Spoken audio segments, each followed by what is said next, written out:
வேதத்துல வாசிக்கும்போது யோவாசனை குறித்து நம்ம வாசிக்கும் போது என்ன வாசிக்கிறோம்? பிலிப்பு தன் சகோதர மனைவியை வைத்திருந்தபடியினால், அவர் கோபப்பட்டு சொன்னபடியினால் அவன் என்ன செஞ்சாங்க? யோவாசனை பிடிச்சி சிறையில கொண்டு போய் போட்டாங்க. சிறையில கிடக்கிறார் அவர். சிறையில இருக்கும்போது இப்ப ஏரோத்துடைய பிறந்த நாள் வந்துச்சு. பிறந்த நாள் வந்த போது அங்க ஏரோத்தேலோட மகள் அங்க நடனம் பண்றா. நடனம் பண்ணும்போது ராஜா கேட்கிறாரு, உனக்கு என்ன வேணும்னாலும் கேளு, நான் உனக்கு தருகிறேன்னு சொல்லி.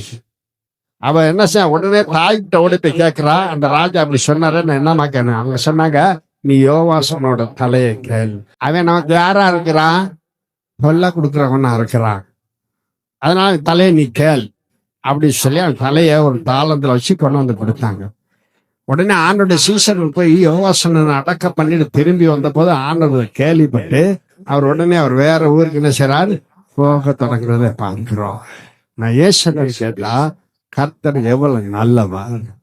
உண்மையா இருந்த மனுஷனுடைய தலையை என்ன செஞ்சு போட்டாங்க? வெட்டி போட்டாங்க. வேதத்துல மட்டும் சொல்லப்பட்ட நம்ம கர்த்தருக்கு உண்மையா இருப்போம். கர்த்தருக்கு நம்ம உண்மையா இருக்கும்போது கர்த்தர் நம்மளை ஆசீர்வதிக்க தொடங்குவார்.